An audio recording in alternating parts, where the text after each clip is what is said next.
YouTube Nation, my people from all over, welcome back to the show. And for everybody who's first time tuning in, please like, share, subscribe.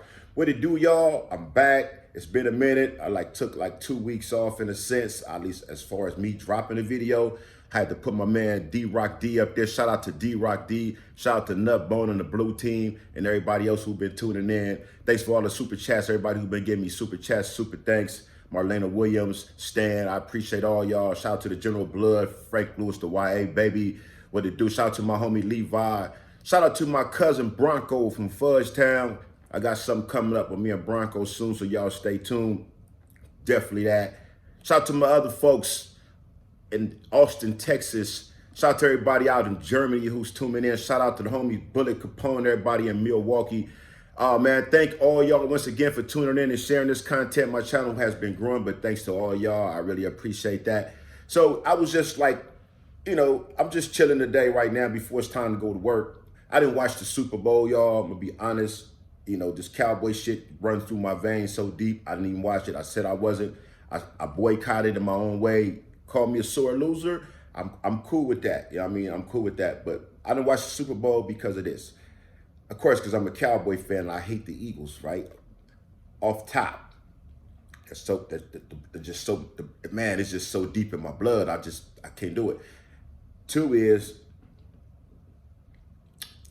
I kind of thought that the Eagles was going to win. I didn't want the Eagles to win, of course, but I kind of thought that they was going to win.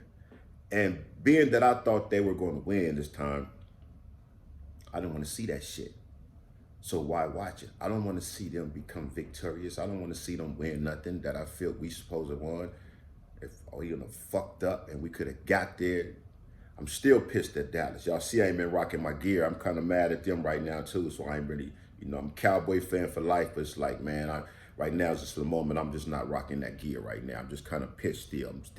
I'm just going through my moments. And now Michael Irvin going through some shit. So I stand by Michael Irvin. I support Michael Irvin and bogus ass allegations that they're putting on him. So see what happened, y'all? We got to be careful out there. We got to be careful. We always looking at each other for something that's gonna go wrong, right? You don't be watching me walking down the street like, watch dude over there with the beanie on, that Wrong Enemy hoodie. Watch that cat right there. But at the same time, you got this other woman who just said, hey, how you doing or whatever, and next thing you know, now you got allegations against you. Now they didn't drop you. See how it go? See how it go? You watching me, you worry about me, bro, across the street with the Wrong Enemy hoodie on. But then look at this little white chick, or whoever she was. I don't want to sound racist. I'm assuming. I don't know. I just said little white chick. It might not have been a white chick. Could have been a black girl. Could have been Hispanic. But 9 times out of 10, y'all already know. Feel me? But yeah, so I didn't watch the Super Bowl. I protested. I was cool. Instead, I watched the Janet Jackson documentary on Lifetime, y'all. I ain't lying. I've always been a fan of Janet Jackson. You know what I mean? Most people in my generation, we all had love for Janet Jackson. We watched her come up. I mean, her and Kim Fields always had crushes on them coming up. Them was like the girls that we wanted. I wanted the type of women like that. That was the identity that was put in front of me as a youngster coming up. Them 2 girls right there was young black girls. And Regina King, of course. Shout out to all them sisters. Hey, man, stop. My bad, y'all. Happy Valentine's Day to all you ladies out there. My bad, should have did that off top. Happy Valentine's Day to all you women out there. Hope you all are having a happy Valentine's Day on this Valentine's Day 2023. Much love to all of y'all. Peace and blessings. So y'all, check this out. I watched the Janet Jackson documentary. It just kept going back to back, maybe like 4 or 5 episodes on Lifetime. It was cool. First, it was Salt and Pepper documentary, then Janet Jackson. So I just got into that. I was like, I ain't tripping. Then afterwards, I saw on YouTube, I seen this, shout out to the homie Cowboy Fan TV. Shout out to the homie, I seen him on this channel. And the way he was smiling and, I just knew, like, all right, they lost. Cool. Now I can turn on and see it because I didn't want to see the parade. There's Eagles fans out here in Philadelphia, yay, and all this shit. I don't want to see that. I'm gonna be the same way whenever the Clippers win, y'all. I'm just being honest. I'm just that type of person. Certain teams I just hate. I hate the Clippers more than I hate Boston.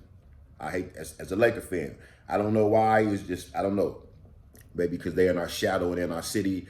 And it's like, I don't know, man. It's just, I don't know. They was cool at one time. I used to look at the Clippers like them was the little homies to the Lakers. But then when DeAndre Jordan and Blake Griffin and Chris Paul and them over there where they was clowning, they start covering up shit in Staples Center. And then I start hearing all this disrespect because, you know, they beating the Lakers X many times, but you still ain't won shit. So you can keep on. So y'all is losers in the city. That's what y'all is. All right, y'all, let me get into this story.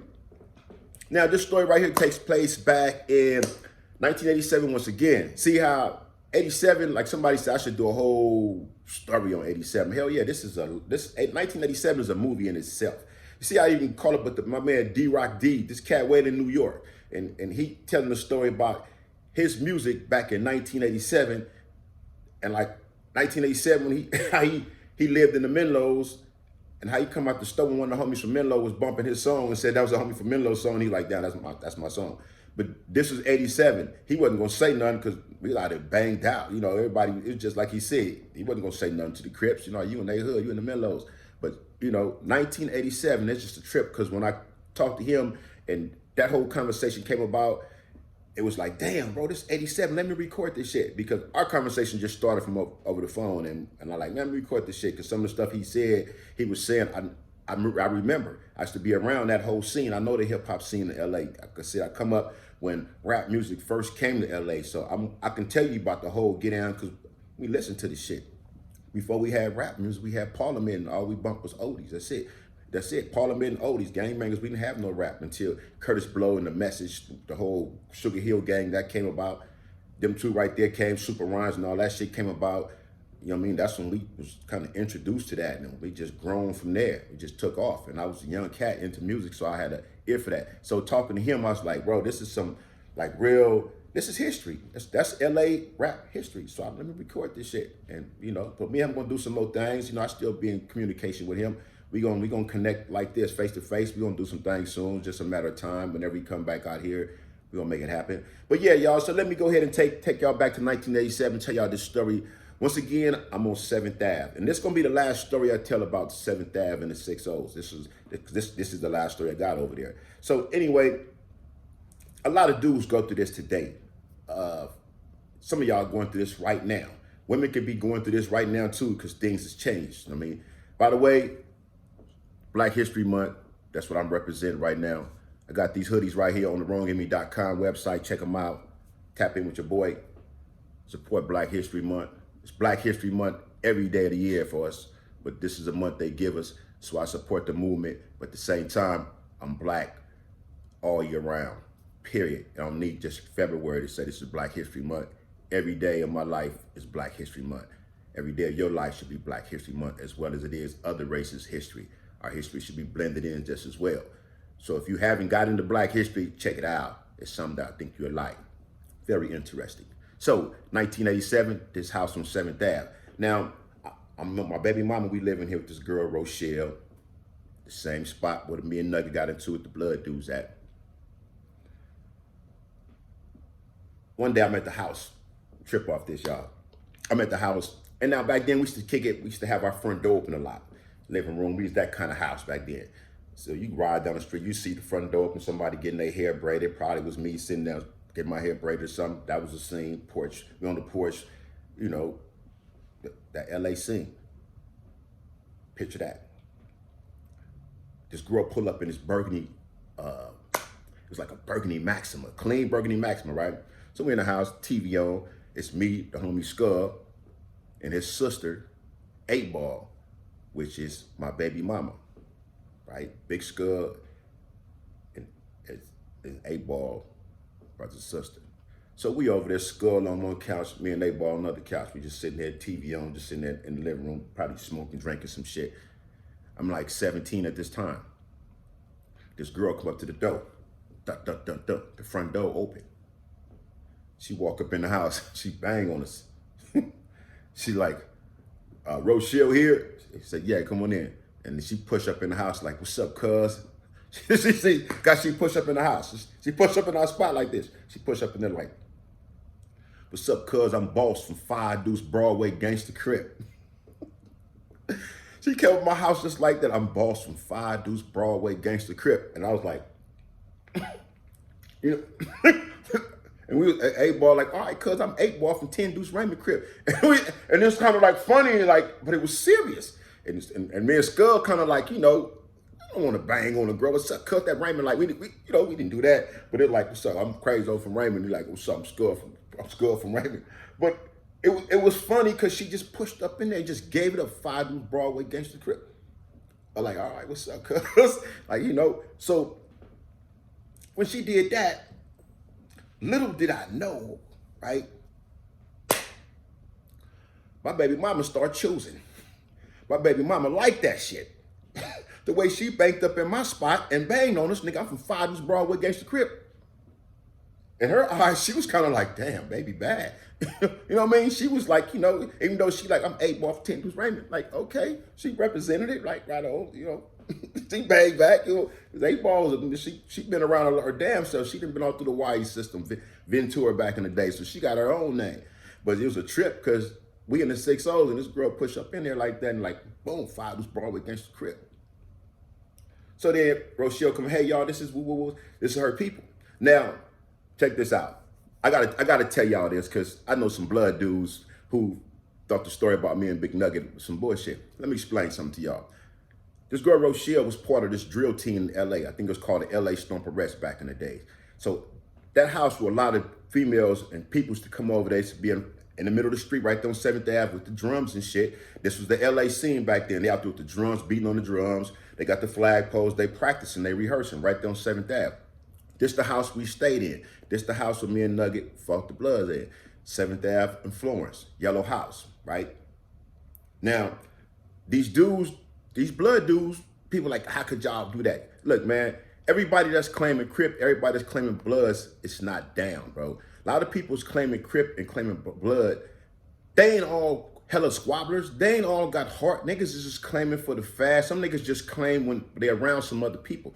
Everybody ain't real. Everybody ain't fucking organic from where they say they from. You got niggas claiming niggas hoods that ain't really from those hoods, but then something happened to them, then like, okay, these niggas make the hood look bad. These niggas ain't even really from the hood. If we knew the names of the dudes that we got into it with, and we don't even know them niggas, we don't know. But you probably ask somebody, y'all know them niggas? Man, them niggas is, you never know. But it be like that. But shit like that does happen. You know what I mean? Bloods do that to Crips. Crips do that to Bloods. It ain't no knock on nobody. That's just the reality. It's the lifestyle. Shit happens. You know what I mean? It's just, you might got some Bloods that's 2 Bloods that's like, nigga, that's like hard as fuck. And then ran niggas out of some shit. You know what I'm saying? That does some shit like that. It happens, man. It's not nothing that don't happen. It's not a knock. It's just the reality, the lifestyle. Certain people, it's like that. You know what I mean? Certain people is harder than other people. I'm not saying everybody is harder than each other, but I'm saying certain people get in situations where some niggas gonna respond and some niggas ain't really what they say they are and gonna get the fuck up out of Dodge.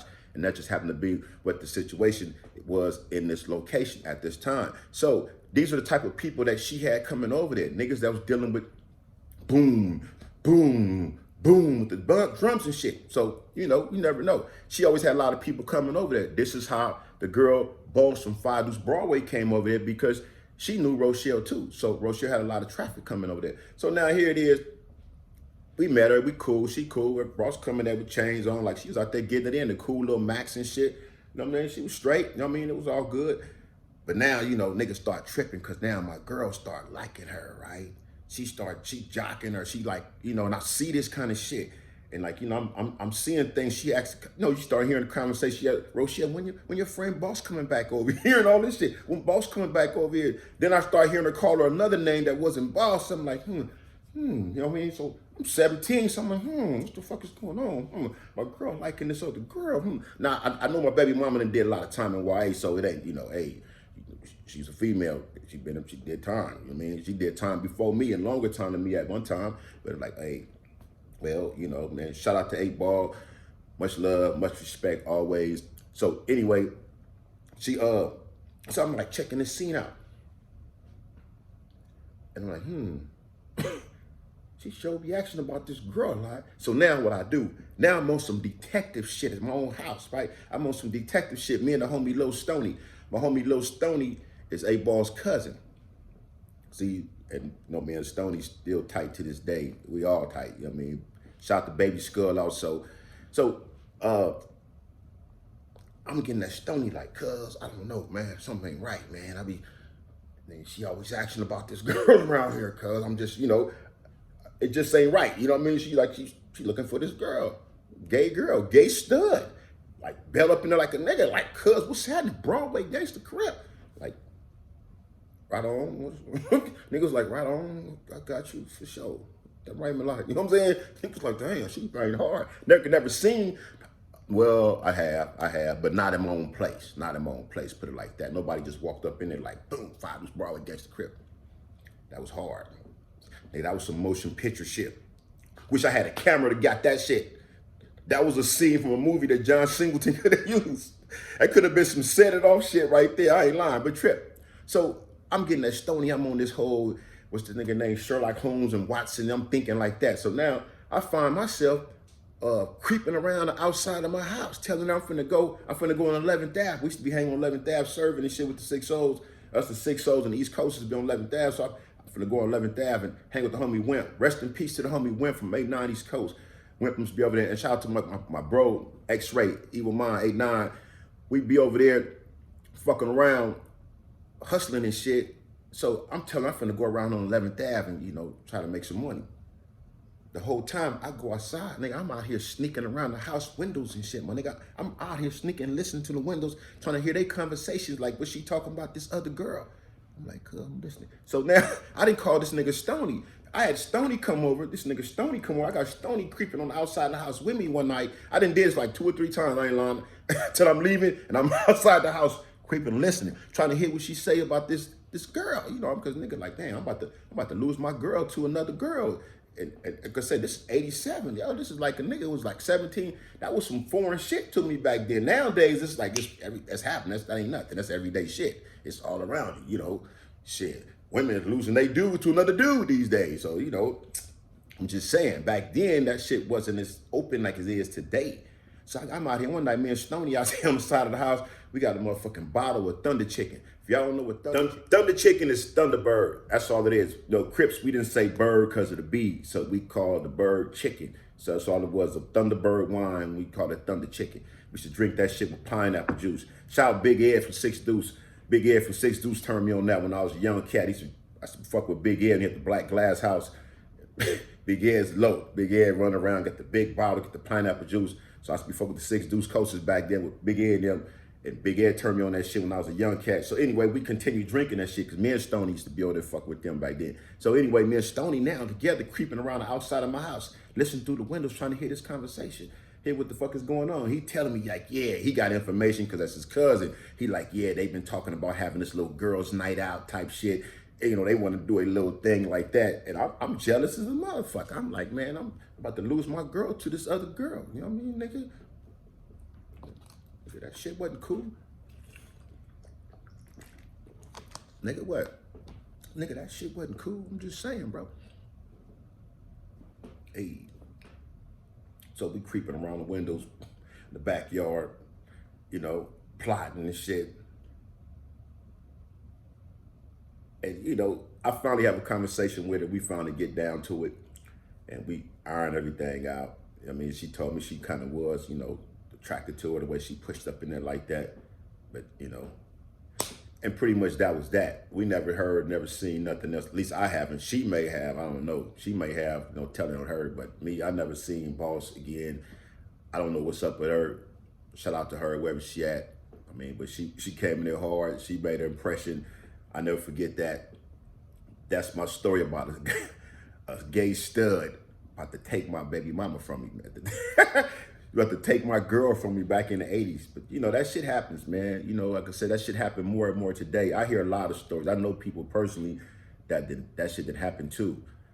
But that's just the reality of it. That's the world we live in today. That's just what it is. Yeah.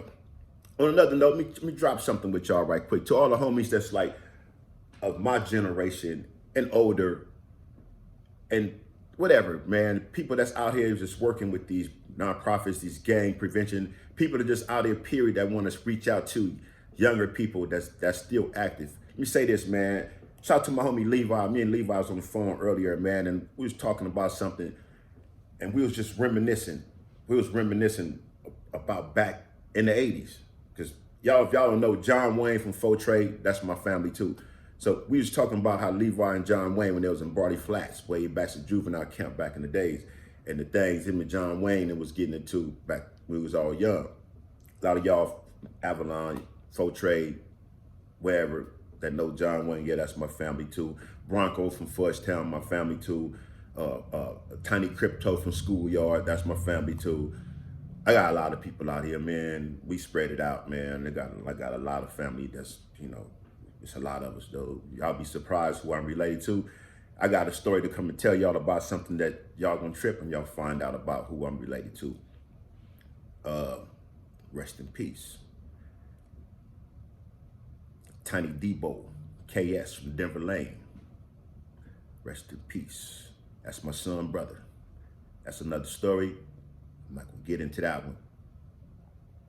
But yeah.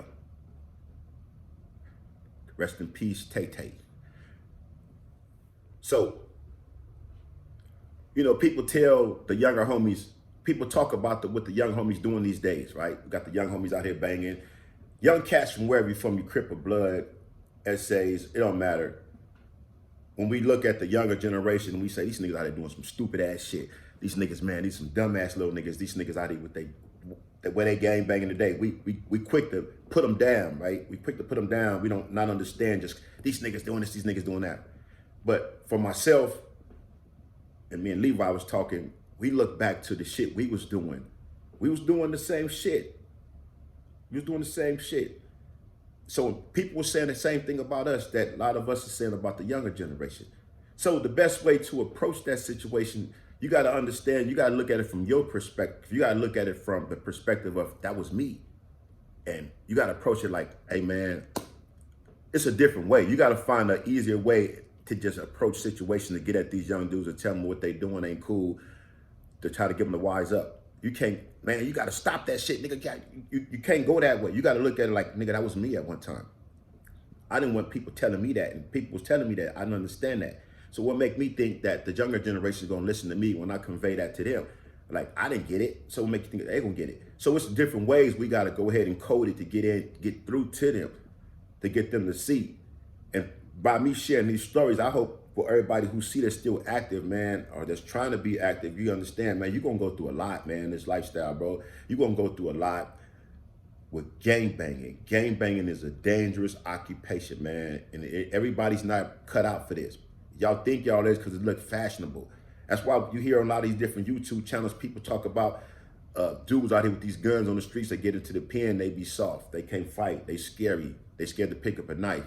That's reality, man, because you got a gun, that's okay, you could bust. But when you don't have that gun, when you're in the county jail and you ain't got that gun, you got to get down with all these dudes. You got to deal with these other races, because a lot of y'all is just, especially if you black, you just trained to only hate yourself, hate our own people. You get in these situations in these county jails and shit like that, and then be with these other races. Sometimes some of y'all be like, y'all scared of these other races. You just quicker to come at us. You can tell by a lot of the shit that's on YouTube. You can look at a lot of these dudes' comments. You'll see some dudes that jump on my page, any other YouTube channel, and gonna diss me because I'm from over there. But I'm not dissing nobody. I'm being respectful. I'm coming in a whole different, like, nigga, I'm living like I'm in prison still. I coexisted with Bloods and everything else when I was in the pen, so why can't I do it on the streets? It's all about respect and how you carry yourself. So I keep that in mind. I live like that. So, but you still have some of these dudes that jump on here, you be black, and you would jump on here and start dissing the hood and all that shit. Like, why, bro? Why you still doing that? Nigga, that shit is outdated. Grow up, man. I never see you jump on these other race channels dissing them niggas. You don't do that because you're not trained to do that. You train, you got that slave mentality. Nigga, this Black History Month, I'm gonna tell you the truth. Nigga, you got the slave mentality to hate your own people. That's how they brainwashed us. Nigga, Willie lynched us. And a lot of you niggas are still stuck like that. You scared to hate to oppose another fucking race. You quick to oppose your own. You gonna do whatever you can to your own race. You niggas be in prison, be scared when the other race wanna take off on us. All you niggas be scared. But you think we finna get off on these Crips, we finna get off on these Bloods, or I'm down, blood. But nigga, we finna go do this. A lot of you niggas be scared, nigga. That's facts. Everybody been in prison, no, nigga. Understand that. That's my facts. Black History Month. Peace.